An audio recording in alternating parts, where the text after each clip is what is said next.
السلام عليكم ورحمة الله.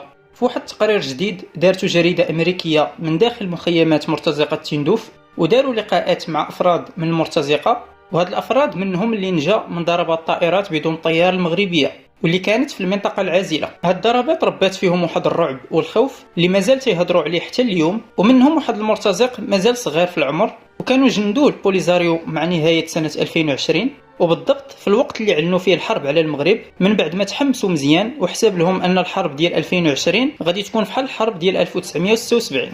هذا المرتزق كان مع مجموعه صغيره كتكون من 10 ديال الافراد وعندهم جوج ديال العربات من نوع تويوتا، وكانوا دخلوا للمنطقه العازله وبالضبط في شهر 11 2022. ملي توغلوا شويه في المنطقه وقفوا وبداو تيطيبوا اتاي فحال ما ناقصهم حتى شي خير، وهذا الشيء بين ما جاوهم الاوامر من عند كبار المرتزقه. تيقول بلي بعدها بشويه حتى سمعوا صوت طنين ديال طائره بدون طيار.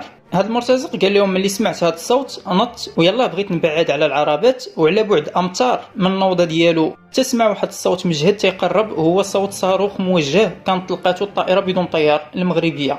شويه ما عرفش راسو كيفاش تلاح بفعل قوه الصدمه اللي دارها الصاروخ اللي طلقاته المسيره المغربيه. ومن 10 ديال الافراد اللي كانوا في المجموعه تيقول باللي 4 مشاو فيها والبقيه اللي هما 6 تجرحوا جروح خطيره. هذا المرتزق فحالو فحال المئات من المرتزقه اللي ولاو عايشين واحد الرعب من صوت طائرات بدون طيار المغربيه، وقال لهم ولا ملي تيخرج على برا ولا تيخاف وديما حاضي السماء للضرب شي درون. اما بخصوص الضربه غالبا كانت مسيره بيركدار وضرباتهم بصاروخ مامسي، وعندهم الزهر حيت هذا الصاروخ ما كيديرش شي ضرر كبير في المحيط ديال الضربه، حيت هو صاروخ مختص في ضرب العربات، يعني كيعطبها او كيدمرها ولكن ما كيأثرش بزاف في المحيط ديالها. حاليا المغرب تيخدم 3 ديال الطائرات بدون طيار مسلحه، وهي البيركدار والوينغ لونغ 1 والوينغ لونغ 2.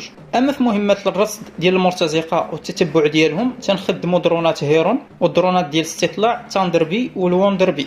الخلاصه ان المنطقه العازله ولات منطقه محرمه، واعلان الحرب اللي داروه المرتزقه وندموا عليه كان ومازال ديما في الصالح ديالنا، وعطانا واحد الفرصه اللي كبيره بزاف باش نديروا ما بغينا في المنطقه العازله. اما المرتزقه ولاو كيتمناو غير يرجعوا لما قبل 2020، ولكن المغرب ما بقاش عطيهم هذه الفرصه وما بقاش باغي يرجع للوضعيه اللي كانت من قبل، حيت الوضعيه اللي كانت هي وضعيه لا حرب لا سلم، واللي كانوا تيدخلوا فيها كيف ما بغاو للمنطقه العازله وتيديروا عروض عسكريه، وكانوا كيديروا حتى شي بنايات في المنطقه وتيكذبوا على المحتجزين ان هذه المناطق هي مناطق محرره، وهادشي اللي كانوا كيطبلوا ليه وكانوا كيذيعوه في القنوات ديالهم سواء الجزائريه سواء القنوات اللي كتبع الطرح الجزائري.